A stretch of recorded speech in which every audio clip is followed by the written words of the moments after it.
The knocking started at exactly midnight station time, which I only knew because my neural implant helpfully projected the glowing numbers into my field of vision while I was face down in my pillow, drooling slightly. 3 sharp raps. Pause. 3 more.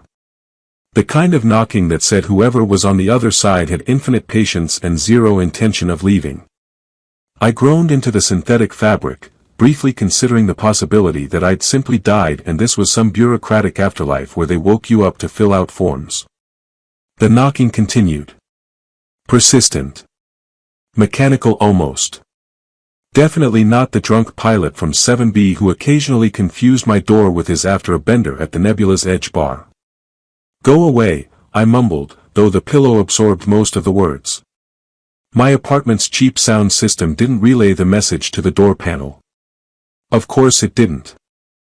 I'd been meaning to fix that for 6 months, right after I fixed the shower's temperature regulator and the food synthesizer that only produced variations of protein paste regardless of what I ordered. The knocking came again. Same rhythm. Same intensity. I entertained a brief fantasy about the apartment's AI suddenly developing murderous sentience and handling this for me, but the AI had crashed 2 weeks ago trying to update its drivers, and I hadn't bothered to reboot it. With the enthusiasm of a black hole encountering matter, I peeled myself from the bed. My reflection in the darkened window showed exactly what I expected, hair pointing in directions that defied physics, one eye barely open, wearing a sleep shirt that proclaimed, "Syntax happens," in faded letters. The shirt had been funny when I bought it at a xenolinguistics conference 5 years ago. Now it just felt prophetic and sad. I shuffled through the obstacle course of my apartment, navigating around stacks of data tablets, a half-dissected translation matrix, and what might have been last week's laundry or possibly a new life form. The hazards of living in 30 square meters of designated, affordable housing, on Outpost Kepler 7. My bare feet stuck slightly to the floor panels. I really needed to run the cleaning cycle. Through the door's grimy viewport, I could make out a shape. Humanoid. Tall. Hooded. Rain dripped from the edges of a dark cloak, which was impressive considering we were in a sealed space station where rain was technically impossible. My sleep-deprived brain took a moment to process this inconsistency before filing it under, problem for future me. If you're selling religion or solar panels, I'm not interested, I called through the door, my voice rough with sleep. And if you're the landlord, I paid rent. Check your systems. The figure didn't respond, but I saw movement, a slight tilt of the head, as if considering my words. Then one hand emerged from beneath the cloak and pressed something against the viewport. A token, metallic and inscribed with symbols that made my translation implant stutter and restart. That woke me up faster than any stimulant. I stepped closer despite every survival instinct screaming at me to step back. The symbols were old convergence script, the kind that predated human space travel by millennia. The kind that only appeared in classified databases and archaeological dig sites that tended to explode mysteriously. "I need to speak with you," came a voice from the other side, feminine and controlled, with an accent I couldn't place. It was the kind of voice that could probably order coffee or declare war with equal composure. "Please. I don't have much time." My hand hovered over the door release. This was stupid. This was monumentally, catastrophically stupid. In any rational universe, I would activate my emergency beacon, seal my door, and hide under my desk until station security arrived. But I'd been translating dead languages for 7 years, living on synthesized protein and broken dreams, and nothing interesting had happened to me since I accidentally triggered a semantic cascade that crashed the linguistics department's entire network. The most exciting thing in my life was when the noodle cart on level 3 added a new flavor. I pressed the release. The door hissed open, and rain, actual, impossible rain, misted into my apartment. The figure stepped into the light, water pooling around boots that looked more expensive than my entire year's salary. She reached up and lowered her hood. My breath caught. I recognized her face from wanted posters, from news feeds, from whispered conversations in bars where people glanced over their shoulders before speaking. Caliph. They called her the Ashen Blade. The woman who'd made the Korvax Armada retreat with nothing but a threat. Who'd walked into the Centauri Peace Summit and walked out leaving 3 empires with no choice but to sign treaties or face annihilation. But the posters and feeds hadn't captured everything. They showed the sharp features, the alabaster skin, the dark hair pulled back in an intricate braid. What they didn't show was the way her ears extended upward and back, elegant and alien, twitching slightly as if constantly listening for threats. Or the exhaustion that haunted her eyes that supposedly had stared down warlords without flinching, now rimmed with shadows that spoke of sleepless weeks. She held a weapon, some kind of blade that hummed with barely contained energy, crystalline and beautiful and absolutely terrifying. But it hung loose at her side, pointing at nothing, like she'd forgotten she was holding it. For a moment, we just stared at each other.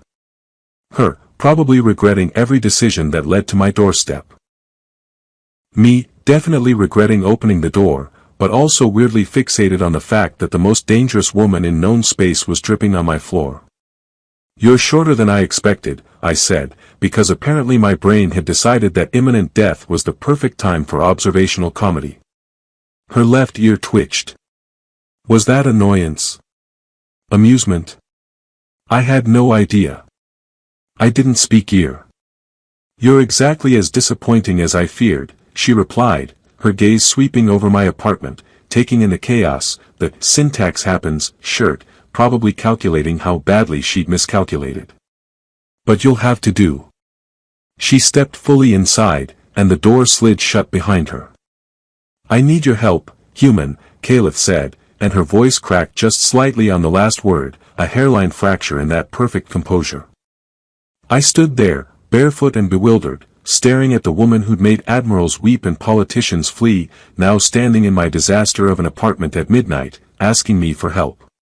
The universe, I decided, had a truly terrible sense of humor. She tracked water across my floor like she owned the place, which, given her reputation for conquering territories, maybe she felt she did. I watched her survey my apartment with the intensity of someone calculating tactical advantages, except there were no tactical advantages to be found among my collection of unwashed mugs and linguistic databases. "Is that beverage preparation unit functional?" She gestured toward my kitchen alcove with the energy blade, which seemed like a severe violation of weapon safety protocols. "Please don't point the murder stick at my coffee maker," I said, surprised by my own audacity. Sleep deprivation and existential terror were apparently a potent combination. "It's the only thing in here that works consistently." Her ears flicked backward, and she lowered the weapon. "My apologies. I've forgotten civilian protocols." She said civilian like it was a foreign concept, something she'd read about in a manual once. I squeezed past a tower of translation tablets and activated the synthesizer. "So, when you say you need my help, you mean you need someone's help and I was the closest door, right? Because I can give you directions to literally anyone more qualified. There's a quantum physicist 3 floors up. Very smart. Great in a crisis. Probably. I need a xenolinguist," she said flatly. "Specifically, one who published a paper on protodimensional syntax theory." "That's you." My hands froze over the beverage settings. That paper had 7 downloads. I checked. Obsessively. I was 6 of them. I turned to stare at her. The most feared woman in the galaxy stood in my apartment, rain-soaked and exhausted, admitting she'd read my academic paper 6 times.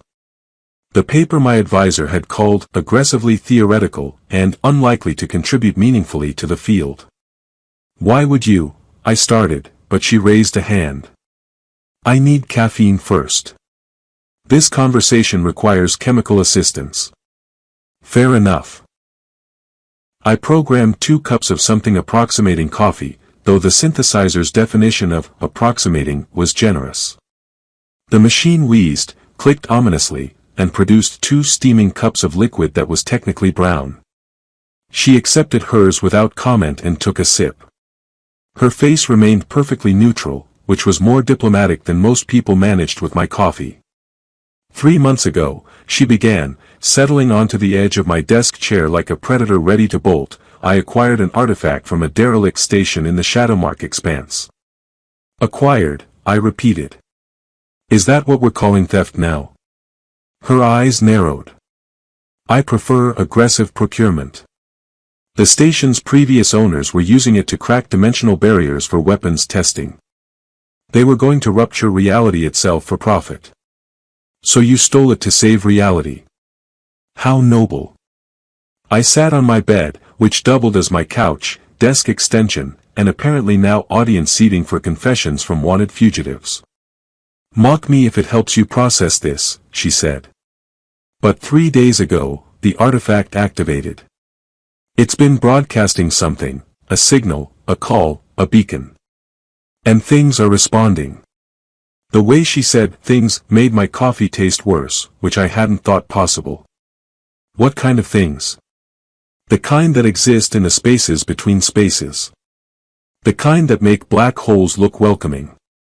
She reached into her cloak and produced a small obsidian sphere, about the size of a child's fist. The moment it entered normal light, my apartment's ambient temperature dropped 5 degrees. The sphere seemed to absorb illumination, creating a zone of darkness around itself that made my eyes water when I tried to focus on it. Symbols flickered across its surface, not inscribed, but moving, like they were swimming through the material itself. My translation implant immediately crashed. Then rebooted. Then crashed again. Please tell me that's not doing what I think it's doing to local spacetime, I said weakly. If you're thinking it's slowly destabilizing quantum coherence in a 17-meter radius, then yes. She set it on my desk, and I watched one of my tablets slide away from it, as if the desk itself was trying to escape. Why bring it here? Why not, I don't know, throw it into a star? Because the entities hunting me would simply retrieve it and use it themselves. The artifact contains something, and whatever's inside is trying to communicate. I need you to translate what it's saying before. The lights flickered. Once. Twice.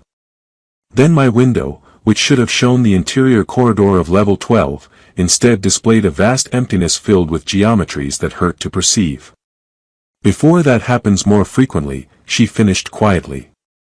I stood up, approached the sphere despite every cell in my body screaming at me to run. Up close, the symbols resolved slightly. They were familiar, variants of the script I'd spent 3 years analyzing for my dissertation. The paper she'd downloaded 6 times. This is preconvergence dialectical cipher, I breathed. But the phonetic drift suggests it's even older. This predates the first known civilization in this arm of the galaxy. Can you read it? Read it? Maybe. Eventually. Possibly. I looked up at her. But why me? There are xenolinguists with actual funding, actual laboratories, actual reputations, she interrupted. Governments watching them. The entities hunting me are drawn to attention, to large concentrations of consciousness focusing on the artifact. I need someone small. Overlooked. You're really selling this opportunity. Her mouth twitched. It might have been a smile, though it looked unpracticed. I'm also offering 200,000 credits. I inhaled my coffee wrong and spent the next 30 seconds coughing. She waited patiently, which was surprisingly decent of her. 200, I wheezed. That's more than I'll make in 5 years. Consider it hazard pay. You'll be working in close proximity to an object that may unravel local causality, while entities that perceive time non-linearly attempt to retrieve it, and with me, whom 3 governments want dead or captured. You're not making this sound better. I'm not trying to.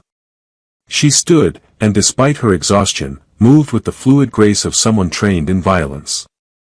I'm being honest. This is dangerous. Possibly fatal. Definitely career-ending if anyone discovers you helped me. But if we fail, those entities will tear through this station, this sector, possibly this entire region of space looking for this artifact. She paused, and her ears swiveled toward the window, which had returned to showing the normal corridor. For now. I've ended wars, she continued softly. Toppled regimes. Made monsters flee. But I can't fight things that exist partially outside of reality. I need understanding, not violence. I need words, not weapons. I looked at the sphere. At her. At my apartment full of failure and unfulfilled potential. At the 7 downloads that had somehow mattered. My student loans are crushing me, I said finally. The kind of debt that makes you consider faking your own death. I was expecting you to cite nobility or curiosity. I have those too. But let's be honest about the credits. I moved to my workstation and started activating my translation matrices. Also, I'm absolutely terrified, so I'm coping with humor. Fair warning. Noted. She actually smiled this time, brief and genuine. I appreciate the honesty. And the coffee, though I think your synthesizer might be committing war crimes. It really is terrible, isn't it? I've tasted worse. But only after being poisoned. And somehow, in my disaster apartment at midnight, translating an artifact that might destroy reality, with the galaxy's most wanted woman casually insulting my coffee, I laughed. It was slightly hysterical and definitely inappropriate, but it was real. I'm going to regret this, I said, pulling up my research files. Absolutely, she agreed. But at least you'll die solvent. The artifact whispered. Not in any language my implant could process, but in frequencies that made my molars ache and my vision blur at the edges. I'd been staring at it for 2 hours, running every linguistic algorithm I had, and the sphere seemed to be actively resisting translation. The symbols would almost resolve into meaning, then shift, like trying to read text underwater while someone stirred the surface. This is fascinating, I muttered, adjusting my neural interface for the 4th time. Also potentially giving me permanent brain damage, but fascinating. Kalith had positioned herself by the window, weapon ready, watching for signs of whatever was hunting her. She'd barely moved in the past hour, which would have been impressive if it wasn't also unsettling. How much brain damage are we discussing? On a scale of mild headache to I can suddenly taste colors, I'd say we're hovering around I might forget my middle name. What is your middle name?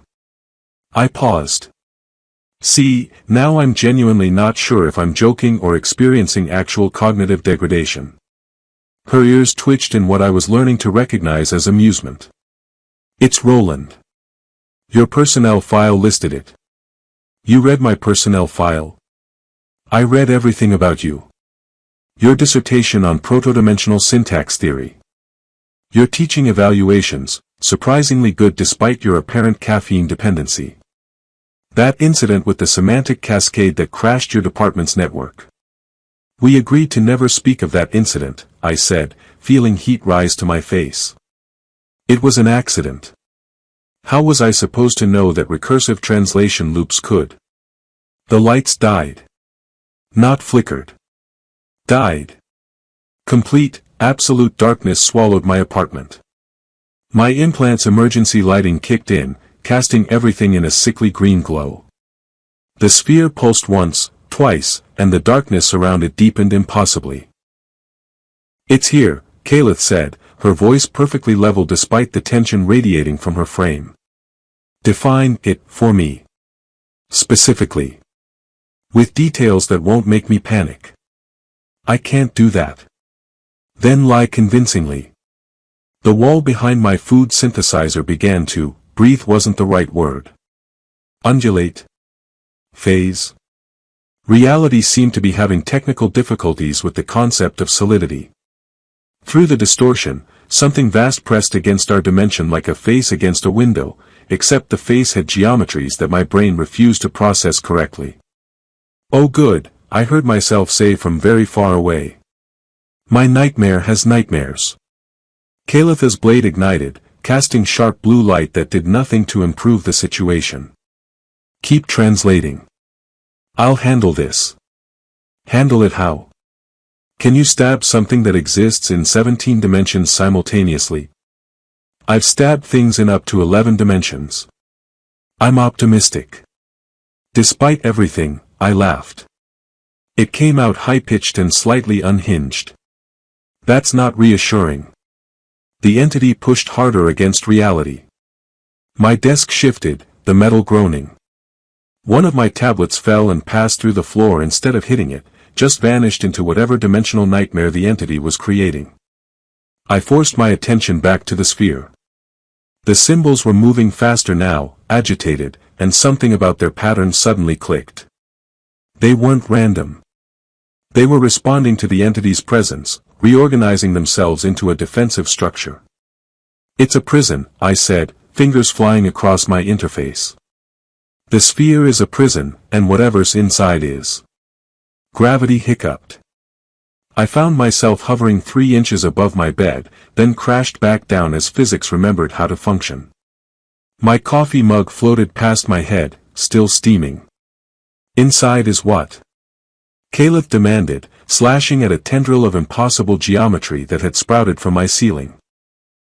Her blade passed through it and reality sealed behind the cut, but 2 more tendrils emerged from the walls. Talking. It's talking to me. I grabbed the sphere, ignoring how cold it felt, how wrong. The symbols were forming words now, actual translatable phrases in a dialect so ancient it predated stellar civilization. It's saying, it's a volunteer. It was imprisoned willingly to prevent. The window exploded outward. Not shattered. Exploded into a shower of crystalline fragments that hung suspended in air, rotating slowly, each piece reflecting impossible angles of space that shouldn't exist in 3 dimensions. To prevent what? Caliph had moved between me and the window, her stance protective despite having known me for approximately 3 hours. I read faster, my implant burning hot against my temple as it processed information that violated several laws of linguistics and possibly physics. A catastrophe. Something about dimensional collapse. It imprisoned itself to act as an anchor, but the prison is failing and the entity outside isn't attacking, it's trying to repair the containment before. Something small and dark scuttled across my floor. Calitha's head snapped toward it with predatory focus. Her weapon came up, trembling slightly. Before what? She pressed. Before the prisoner escapes and tears holes between dimensions that will cascade through, I stopped. Stared at her. Are you afraid of that bug? I'm not afraid. I'm strategically concerned. That's a maintenance roach. They eat dust. You're terrified. I have fought plasma dragons, she hissed, backing away from the small insect. I have stared down the Void Council. I have negotiated with creatures that exist partially in antimatter. But those things, she gestured at the roach with her deadly energy blade, are unnatural. They're more natural than you are right now. The roach scuttled toward her. She actually squeaked. The most feared woman in the galaxy made a sound like a startled mouse and jumped onto my desk, nearly knocking over the sphere. Kill it, she ordered. I'm trying to prevent dimensional collapse. Kill it first, then prevent collapse. I grabbed a tablet and gently encouraged the roach toward the door. It cooperated, probably sensing it had stumbled into a situation well above its pay grade. There. Crisis averted. That was not a crisis. That was a tactical reassessment. You jumped on my desk. Elevated position. Better sight lines. The entity pressed harder. My floor rippled like water. The walls became translucent, showing glimpses of other places. A crystalline city, a void filled with singing stars, something that might have been the inside of its own stomach. We need to stop arguing about insects and focus on the actual apocalypse, I said, returning to the sphere. The translation was flowing now, faster, and I could see the structure of what it was trying to communicate. The entity outside, the warden, it's not our enemy. It's trying to help contain what's inside the sphere. But it can't interact with our dimension safely. It needs an intermediary. What kind of intermediary? I looked up at her, still standing on my desk, trying to maintain dignity while avoiding where the roach had been. The kind that understands both the prison's language and the prisoner's intent. Someone who can rebuild the containment structure using linguistic binding rather than force. You're describing yourself. I'm describing us. The sphere has been linking to me since I touched it. It's reading my neural patterns. But it needs your, whatever you are. That energy you channel through your weapon. It's not just technology, is it? She was quiet for a moment. No. It's older than that. The entity's pressure increased. My furniture began rearranging itself according to non-Euclidean geometry. A drawer opened into a space larger than my entire apartment. "Can you do it?" she asked. "Honestly? I have no idea. My biggest accomplishment this year was correctly translating a Vorton menu without accidentally ordering live insects. I ordered the live insects once. They were terrible. Focus, please." She jumped down from the desk, landing gracefully despite everything. "Tell me what you need." I pulled up the translation matrix, hands shaking as reality continued its slow dissolution around us. "I need you to trust me. And I need to trust you. And we need to do something incredibly stupid that will either save this station or atomize us across 17 dimensions. I've done stupider things." "Have you really?" She considered this. "No. This is definitely top 3. The sphere pulsed. The entity howled. Somewhere, 3 floors down, someone was probably complaining about the noise. "Let's do this before I remember I'm terrified," I said. "Too late," she replied. "But let's do it anyway." I'd imagined many ways my life might end. Crushed by falling data tablets during a station quake. Poisoned by my own cooking synthesizer. Boring meeting-related causes. Being atomized across multiple dimensions while holding hands with the galaxy's most wanted woman had not made the list. "Before we potentially die," I said, pulling up the translation schema on my interface, "I need to know something." Caliph had cleared space on my floor, shoving furniture aside with surprising disregard for my security deposit. "Ask quickly. Why did you really steal this thing? You said your order was corrupted, but that's not the whole story." Her hand stilled on the hilt of her blade. Outside, or maybe inside, or perhaps in some direction that didn't exist yet, the warden entity circled closer. My walls had given up pretending to be solid and now existed in a state of probabilistic maybiness. "They wanted to weaponize it," she said finally. "My commander, my mentor, discovered that the sphere could be used to collapse pocket dimensions. Create zones where reality simply stopped existing. Perfect weapon. Perfect genocide tool. Just erase entire worlds from existence. And you objected to omnicide. How unreasonable of you." I objected after I saw what it did to the test subjects. Her ears flattened against her head. "They used prisoners. Political dissidents. People who'd inconvenienced the wrong officials. I watched them cease to exist. Not die. Just stop having ever been. Their families forgot them. Records erased themselves. It was worse than death." I sat down hard on what used to be my bed and was now a floating rectangle of questionable solidity. "So you took it and ran." "I took it and made sure everyone thought I was a monster so they'd be too afraid to look too closely at why I'd really taken it.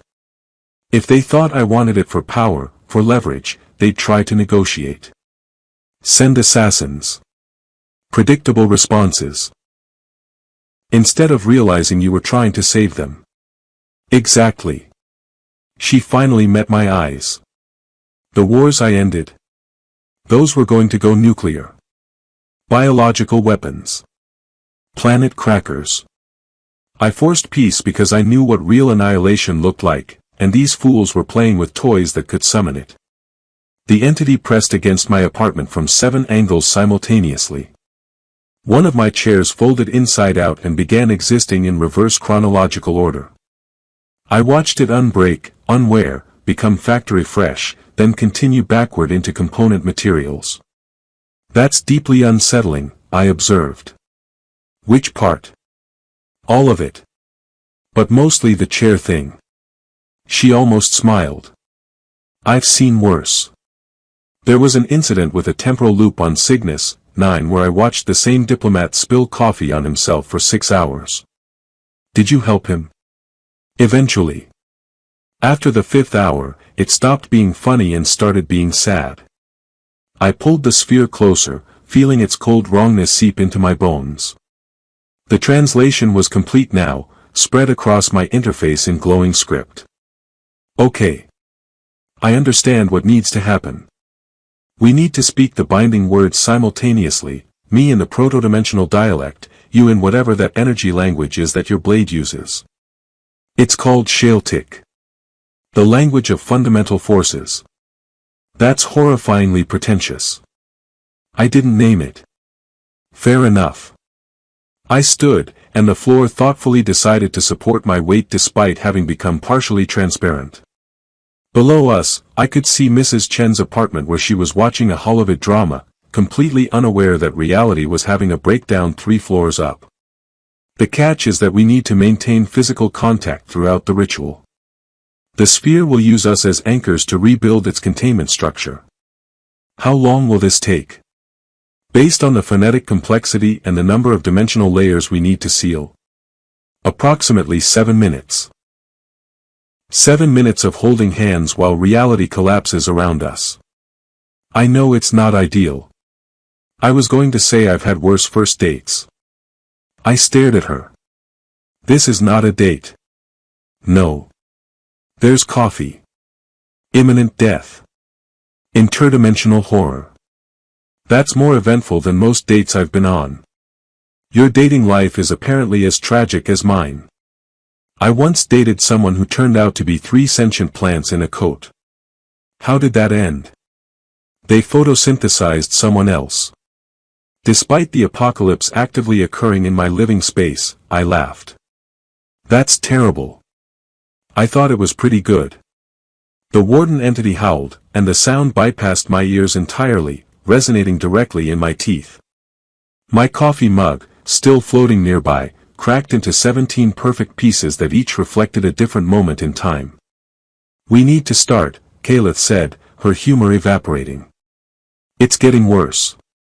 I positioned myself across from her, the sphere floating between us at chest height. It had stopped pretending to obey gravity. Up close, I could see she had a scar across her left ear, nearly hidden by her hair. Evidence that even the ashen blade wasn't invincible. Ready? I asked. Absolutely not. You. Terrified. Let's do this anyway. We reached for each other. Her hands were calloused, warm despite the sphere's cold, and shaking slightly. Mine were probably worse. The moment our fingers interlaced, the sphere pulsed with light that had color I didn't have names for. I began speaking the binding words, my implant feeding me pronunciation that hurt my throat, syllables that wanted to twist reality as they emerged. Kalith joined me in Galactic, her voice harmonizing with mine in ways that shouldn't have been possible, fundamental forces made audible. The sphere cracked open. Not physically. Dimensionally. I could see inside it now, see the consciousness that had volunteered for imprisonment eons ago. It was vast and old and tired, so tired, holding back something that writhed at the edges of existence. Don't stop, Kalith gritted out. Her blade had ignited without her touching it, hovering beside her head, pulsing in rhythm with our words. The warden entity stopped attacking. Started helping. I felt its presence join ours, massive and alien but gentle, carefully, so carefully, weaving threads of reality back together as we spoke them into being. My apartment ceased existing in any meaningful way. We stood in a space between spaces, surrounded by the architecture of dimensions, and I could see everything, every choice I'd made that led here, every moment of Kalith's century-long life, every second of the prisoner's vigil. Time was a flat circle and we were standing at its center, and my brain was absolutely not equipped for this. "Keep going," she said, and her voice was the only solid thing in existence.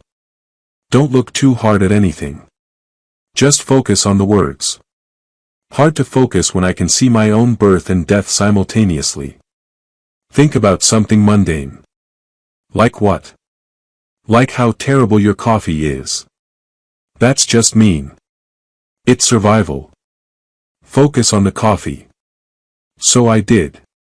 I focused on my awful synthesizer and its crimes against beverages. On the breakfast I'd eaten yesterday, or maybe next week, time was confusing. On Mrs. Chen's Holovid dramas and the maintenance roach that had terrified an interdimensional warrior. On small, stupid, real things that anchored me to being human while I spoke words that restructured cosmic barriers. The sphere began to seal. The prisoner, ancient and patient, settled back into its willing cage. The warden entity withdrew, satisfied, leaving behind a sensation that might have been gratitude or might have been my neurons misfiring. Reality snapped back with a sound like a rubber band the size of a solar system. We collapsed. Still holding hands. Still alive. The sphere sat between us, whole and quiet, no longer whispering or breaking physics. My apartment looked like a disaster area that had been hit by a disaster, and then that disaster had hired additional disasters as consultants. Did we do it? I wheezed. I think so, Caliph managed. Unless we're dead and this is an unusually detailed afterlife. If we're dead, I want a refund. This afterlife has terrible furniture. She laughed, breathless and real. Your furniture was already terrible. That's fair. We lay there, hands still clasped, staring at my ceiling, which had mostly returned to being a ceiling, and I realized something. The sphere was warm now. And glowing.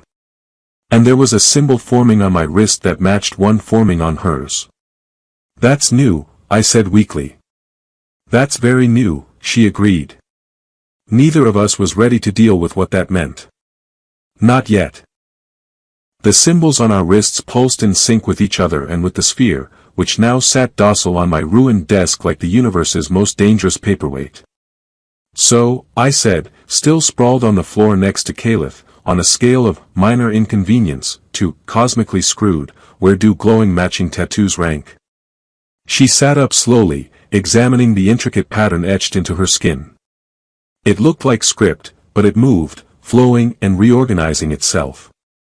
I've seen binding marks before.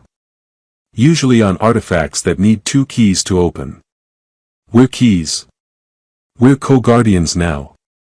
She said it with the resignation of someone who just discovered their rental agreement was actually a blood oath. The sphere has bonded to both of us. It recognized us as compatible anchors during the ritual.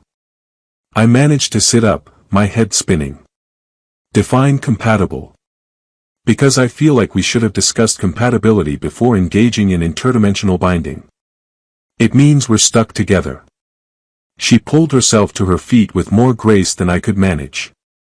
The marks indicate we need to stay within approximately 10 kilometers of each other, and the sphere needs to stay within 5 kilometers of both of us, or the binding destabilizes.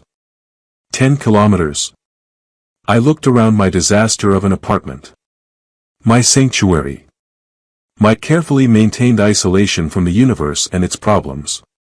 I can't leave the station. I can't stay on the station. Multiple governments want me dead or captured, remember? We stared at each other as the implications crystallized. The warden entity had withdrawn. The prisoner was secured. We'd saved this sector of space from dimensional collapse. And in return, we'd accidentally become metaphysically handcuffed to each other and to the most dangerous artifact in known space. This is a nightmare, I said. I've had worse.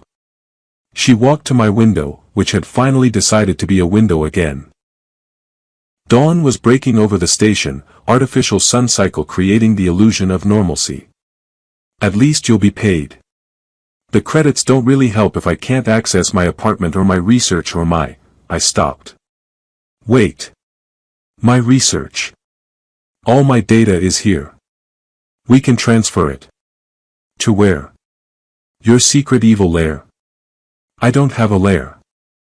I have a ship with questionable life support and a navigation system that occasionally tries to kill me. That's worse than a lair. She turned, and I saw exhaustion in every line of her body.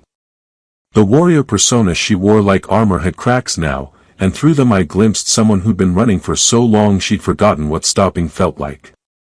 I know this isn't what you wanted. I'm sorry. If I'd known the sphere would bind us. You would have what? Picked someone else. Found a different linguist.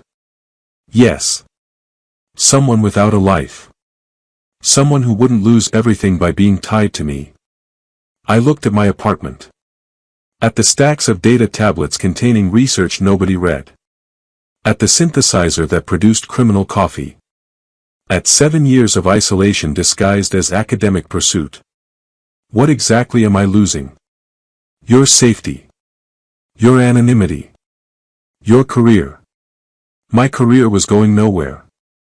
My anonymity was just loneliness with better press. And my safety? I laughed, slightly unhinged. I just helped prevent dimensional collapse. I think safety left the building around the time you knocked on my door. The sphere pulsed, almost approvingly. The marks on our wrists glowed brighter. Besides, I continued, standing on shaky legs, someone needs to monitor this thing. Make sure it stays stable. And you can't read proto-dimensional script to save your life. I can fight. And I can translate. Seems like we cover each other's weaknesses. She studied me with those eyes that had made warlords flinch. You're actually considering this. Coming with me. Do I have a choice? There's always a choice. Then I choose not dying alone in this apartment after the binding destabilizes because I refuse to leave. I started gathering data tablets, shoving them into a storage container. Also, you read my paper 6 times. That's the most attention my work has gotten in years. I'm shallow enough to find that compelling. Her ears twitched upward. Definitely amusement. It was a good paper. It was a mediocre paper with one interesting idea. That idea saved us tonight. I paused in my frantic packing. It did, didn't it?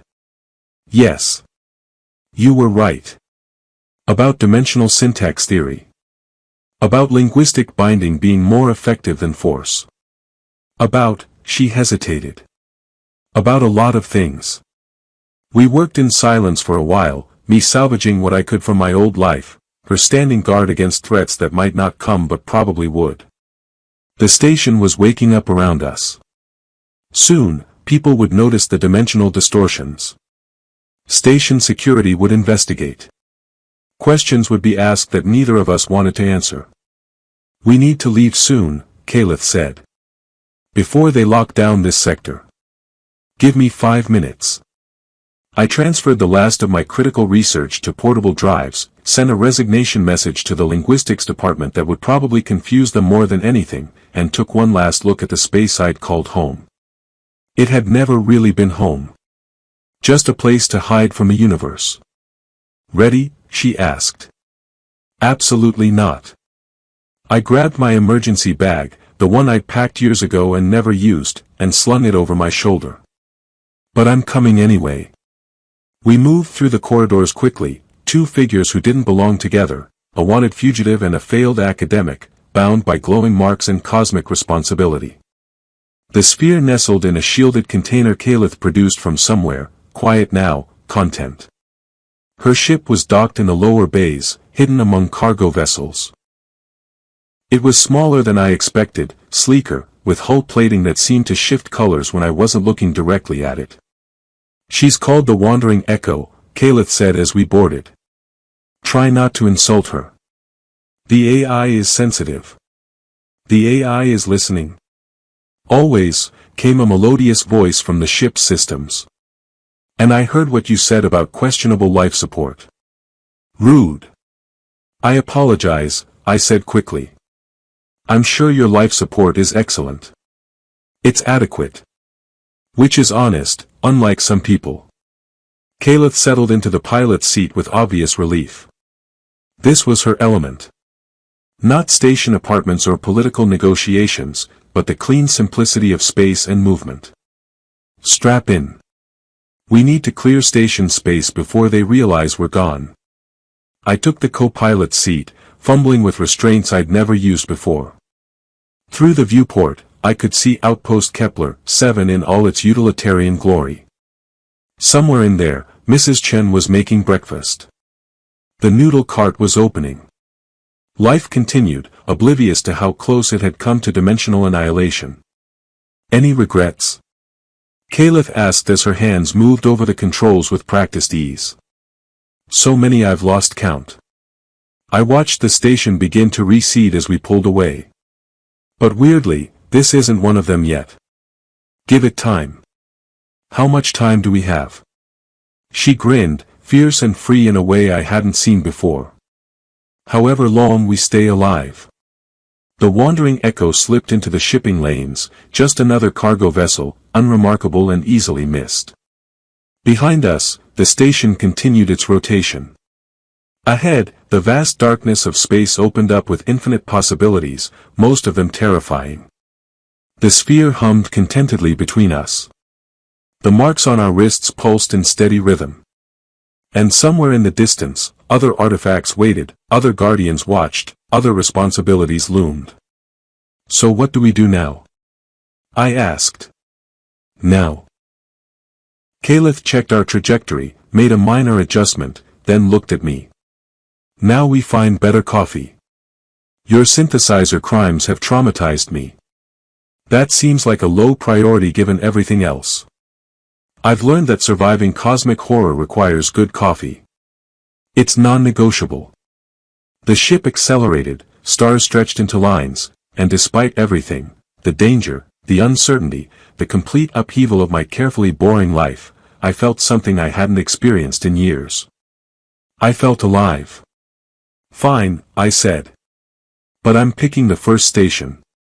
You picked the interdimensional artifact that nearly killed us. That's fair. The universe spread out before us, smaller somehow now that we were facing it together, but also more manageable. More real.